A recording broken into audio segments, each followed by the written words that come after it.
Well, it is lovely to have a full studio of very creative and super talented people, because we are about to find out about the latest production, which is coming to us from the combined forces of the Wilde family. So we have Christine Wilde's theatre school with the Rachel Wilde Performers Studio, combining forces again to bring us the fabulous Joseph and the Technicolor Dreamcoat. I mean, Christine, this is quite the production to take on. Yeah, it's a fun show. The music's wonderful. Loads of different styles. We've really had a great time doing it. It's going to be great, I think. And Rachel, some of the most well-loved songs and roles really in musical theatre, aren't they? Yeah, there's some crackers. Really, really good. Great uplifting songs as well, which is quite nice. I think everybody needs something jolly, don't they? Is it in any way sort of daunting when you take on a production that is this well-known? To a degree. I think the thing with doing these shows is that you're not allowed to stray from what's written. So it's expected. What you're going to do is expected. You haven't got much creative leeway, so you know what you're getting into, really. But with this, because it's an opera, it's all down to me, really, because the whole thing's sung. So it's not like a dance show with a bit of singing. It's all sung from start to finish. So there's been lots and lots of kind of vocal training in advance, yeah? Loads of it, yeah. And the students are in more than they've ever been in before, because there's so many numbers, so they're in so many things. And that sort of does partly answer one of my questions, Christine, because I wanted to know sort of how true to the original it is. So from what Rachel's saying, it has to be absolutely exactly as the original, does it? Yeah, you have some creative input in costumes and choreography, but the songs and the music has to stay the same. So what people are hoping for and expecting, that's what they'll get. They're going to get it. There's great music in there, it's really... And it's such fun stuff. It's a really funny show. And I think everybody loves it. Loads of people have said to me, I love Joseph, so... Well, that's the thing, isn't it? Because it's a great opportunity for some of our younger performers to tackle something that's a little bit more difficult for them. Yeah, definitely. And I think as well, because our school is predominantly female, it's all the brothers are girls, but needs must, we don't have 11 brothers. We have Josh as one brother. Not Josh being 11 brothers, obviously. No, not Josh being 11 brothers on his own. Although during rehearsals with COVID, I think I have been 11 brothers all on my own. So there's 11 of us, and then we actually have a male Joseph. So luckily Josh decided to come back to the island to play it for us. So Josh, it's been a while since you've been back, hasn't it? Just tell us what you've been doing. So I live and work in Leeds in the UK now. And Rachel and Christine gave me a call in January, said we're putting on Joseph and we'd love you to play Joseph. And I danced with Christine since I was 6 years old, so it was really nice to be asked in the first instance, and then kind of looked at how we could make it work with me living across and getting the rehearsals. And so as they were setting the choreography and things, they sent me videos, and I was rearranging my living room and dancing around in there, making sure I was up to speed for when I came over, roughly sort of once a month for kind of intensive fitting things together. And yeah, it's going really well, actually. We've got a fight scene where the brothers all are supposed to beat Josh up. And we've done it once with Josh, and every other time we've had to do it with nobody there. So we were all getting a little bit wayward. So we had the fight coordinator, Lisa Kreisky, came in last night to the theatre to make sure it was safe again, because during that scene the trapdoors work as well. So we've got like an open stage, a load of dancers, the brothers doing the fight, and a trapdoor in the stage. So we needed to kind of rein it back in again, because we've been practicing this big fight scene with nobody to actually hit. So it's that kind of thing that's really hard to rehearse without Josh being here. And Josh trying to rehearse it without anybody hitting him, actually leaping around his lounge, like rolling over. And one of the funniest things in rehearsals, Josh recently got married, and one of the trips over he brought his wife, and Rachel's saying, so then you go over and punch him, and you go over and kick him. And she just looked at me with these massive eyes, and I said, they don't kick him and punch him, it's fine. I think she thought he's going to be beaten up on the stage. So far no actual injuries? No. Rachel's got the closest, but... I actually touched his chin and all of his stubble. I got far too close when I went to punch him, and there was actual... No blood, but... No bruising. No blood, but no, there was bristly contact. Bristly contact, I'd say, was how it was. Yeah, it was mortifying. Oh, my word. I just said to all the kids, you need to be miles further away from him, listen to what Lisa says, and then I was the one that hit him. You're all right, so we're okay, so everything's okay. And what is it like playing this absolutely pivotal role? Oh, it's amazing. It's really interesting to learn, because it's so well known already, and I was quite familiar with a lot of it, and because it's sung all the way through, and as well, it's been easier to pick up in that way, and also because there's not a lot of dialogue scenes, so again, learning it has been kind of easier than it might have had to have been, which was great. But it's just a massive role. It's probably the biggest role I've ever played in the Gaiety, even though I've done shows since I was 6. Great. Done a really good job of it, considering the amount of rehearsal you've managed to get over for. You're awesome. Oh, there you go. You see, she's happy with you, so it's all good. Well, we've also got Mike with us, Mike Bonner. Mike, just tell us a bit about your role in this production. Well, I've got 2 roles, actually. Greedy. Yes. I didn't expect 2 roles. Rachel offered me the role of playing Joseph's dad, Jacob, and then she said to me, actually, that's not enough really, is it? So could you play Potiphar as well? So it will involve a quick change. So as I say, play Joseph's dad, which is great, and then you go on to being this Egyptian sort of captain come millionaire type in the next sort of scene. So it's what's it's it like having one. to switch between 2 characters then in one production? I mean, it's good. I mean, part of it is down to how makeup and wigs and costumes work, and part of it is down to how you work. It's a bit different for this show in that I don't know if you know, but there are steps down over the auditorium, so we're actually literally the front row is as close as I am to you. So you're looking at about 4 foot. So lots of my scenes involve just that short distance, and obviously moving down steps as well. So everything that goes with that. So if you have a long robe for a costume, which I may well have, you've got to factor that all into it. And also if you've got kids involved, if you've got a long costume and you're sitting down and using steps, the possibility of 1 standing on your own costume, 2 kids standing on your costume, that all comes into it. But we had a first sort of try last night in teching, and went down the steps, and it's just actually a wonderful experience, sort of to actually be there basically on this level as we are here, eyeball to eyeball, where the audience is going to be. So I'm looking forward to that. And that doesn't distract you at all, having that connection with the audience? No, I just practice the 50-yard stare, basically. So last night I was just, right, okay, when I'm down here, this is what I'm going to do. This is where I'm going to look. And I don't have any problem with looking at people and looking through people. So people get the idea that they're being looked at, but they're not being looked at because the people behind think they're being looked at. So it's just practice, basically. There is a lot to think about. Yeah. It's much more immersive, so I think it's quite nice for the audience to be really up close, and we've got some really little kids in the show. There's like 5 as the youngest, and they're right on those steps, right by the audience. So we had one of them in on Sunday when we set the steps because we were worried they were really steep. So I called one of the mums and said, I don't suppose you could bring her down. She's the smallest kid. And they came straight down to the theatre, and we just had to basically try it to see if she could get up the steps. But she started to clamber up them like a toddler with her hands and feet. And I was like, OK, she's going to need somebody to hold her hand to get her up the steps.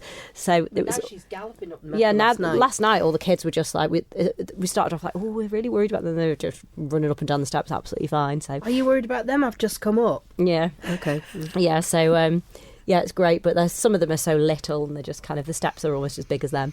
Yeah, and we've got nearly 200 children in the show, so it's getting all those kids on and off 200. safely in between the numbers, because a lot of the numbers segue one into the next one, so the show doesn't stop, so it continues all the way through. So it's getting those scene changes really slick, getting people on and off quickly, especially when they're little, and some of them it's the first show they've ever done, and it's distracting when they go to the theatre for the first time because it's beautiful. And they've never seen the seats. They might have seen the stage, but they've never been on the stage and looked down at the seats, so they're all mesmerised by the lights and the seats. So that's what the first couple of days is kind of orientation, getting things to work on stage. Gosh, there's so much to think about that I think most people in the audience wouldn't even consider, from everything we're just hearing from Mike there to everything you're just saying now. I have to say though, Christy, I find it so encouraging that there are 200 kids involved in this, because you think the future of drama and theatre and musical on the Isle of that man, it is then strong and it's looking good, is it? Yeah. I think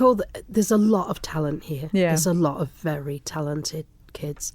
And there's a lot of good teachers. So there's singing teachers and drama teachers and dancing teachers. So there's a lot coming up, and there's a lot for them to learn, and a lot of opportunities, and that leads to some of them wanting to go into full-time careers, which is brilliant. It's brilliant. It's a hard profession to be a part of, but it's a wonderful, rewarding profession as well. And it's not just about being on the stage, like we were just hearing. I mean, the costumes forever in your productions have always been amazing, and quite often sometimes it's the mums that are involved, and sometimes it's professional, but you've got the costumes, you've got the stage, you've got the sort of tech side, you've got the crew. There's so much you can do, isn't there? And we try to teach the children how important that side of things is. We introduce them to the people who work backstage. We explain to them what they do, because we don't want them to grow up with that the only people important are the people on the stage attitude, because that's without all these people. I mean, the amount of parents that volunteer to help is amazing. It's incredible, and we need them. There's no way we could put a show on with 200 children with just us. There's just no way. So we're really grateful for all the help, but it is wonderful opportunities. A lot of the youngest children start. They go through the audience at the beginning, which is great for the audience to see them. And we were explaining that where the sound man sits at the back of the auditorium, and we said, this is a very important man, and he does the sound. And when you're stood there lining up, he's doing the sound for Isabel, who you'll hear singing later on, and she opens the show. So he's got a really important job, and you can't stand here and talk or make any noise, because he's got his job to do before you go on stage and do your job. So I think even from that age, when they're 5, they need to learn that a discipline at the theatre. It's an important place, and everybody's got their own job to do, and they don't. You can't mess around. It's not playtime. It's an important time. And that discipline goes right through with our students. And we hear back from people a lot when they've gone into other amateur shows that our kids are very disciplined, and they know about, they understand the ropes. And then when they go on into the professional world, like last time we came when we did Wizard of Oz, we had Jennifer come and sing, and she's gone on professionally to drama school now. They have a better understanding of the whole, which is really important, I think. Most of the cast from Wizard of Oz have now gone into full-time training. Oh, that's almost fantastic. All of them. Yeah, since we're 2 years down the line. And since then, all of them, Dorothy's and the Lions and it Tin doesn't Man just set you up for a life in the theatre, though, because it also gives you life skills no matter what you do, really, doesn't it? Yes. Confidence in other areas, like yourself. And we've got lots of women who have their children come to us who used to come, and they have sort of said, haven't they, in the past, you gave me confidence to do some public speaking, and now I'm a managing director and I have to do conferences, and I feel fine about doing that. So many aspects. We had a mum say the other day, you have no idea what you give the kids. Her child was very reluctant to learn how to read and just couldn't see any value in it at all, and they were really struggling. And then we started doing some songs with lyrics, and she wanted to learn the songs quickly. And the mum was like, well, then you have to learn how to read it. And she introduced her to some other songs from the same musical. And she said, well, how do I learn those? And she's like, well, I can print them out and we can start to read them if you like. And she said it was you that taught her how to read, because she suddenly realised the value of learning how to read to do something she wanted to do. So it's a knock-on effect in so many areas, really, I think. So much of it's transferable, isn't it, into other worlds? It really is. I mean, as you said, I'm a perfect example in that Christy will remember I was incredibly painfully shy when I first started going to Christy's school, really painfully shy. And now you can't shut me up. Talk nonsense on a daily basis. It was all in there, though, wasn't it? You were just shy about it. Yeah, you just bring it out. I could see when I was looking at her, she's all there. She's just being you just needed maybe a bit of a secure feeling so you could. Yeah, that's the thing, and that is what you bring, totally. And we're all thoroughly looking forward to this. I have to say, it's going to be such an awesome production. So, Isabel, you're going to sing for us in just a second. Before you do, tell us who you are playing in Joseph. So I'm playing one of the narrators in Joseph. And how's the experience been so far? It's been really great. Like, when I got the role, I was just always really happy to get it, because it's just the role that I knew that I would want when I heard that we were doing Joseph. And how long have you actually been involved in musical theatre? Probably since I was quite young, 8-ish, around then, so a while now. And do you want to do this? Is this kind of the plan for your future? Hopefully. I think right now I'm kind of still navigating my way through anything to do with my future, but definitely I love singing so much, so it's something that I will consider. Well, I love that you've come to do this for us and that you're going to sing for us live in the studio. So what is it that we are going to hear? So you're going to hear the prologue, which is the opening song to the show. So it's kind of starting off the show for the audience. So you're the first person on. Yes. How are you feeling about that? I'm fine. I'm telling myself I'm fine. Well, it's really beautiful. I've just had a sneak preview, so we'll get the music on and I'm just going to let you take it away. So Thank you so much for being with us. And here is Isabel singing the prologue.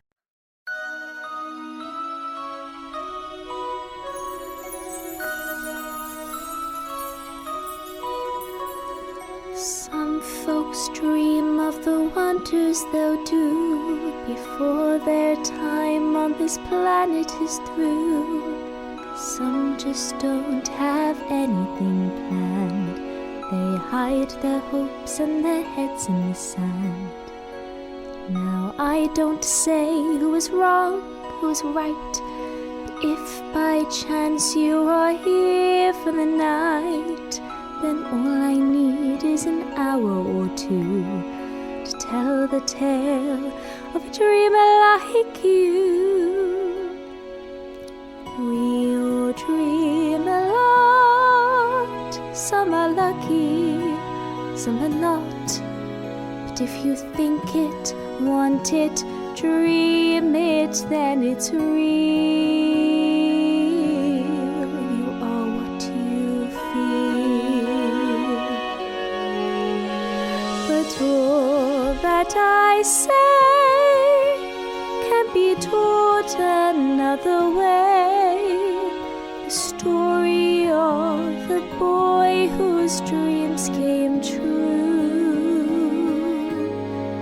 and it could be you.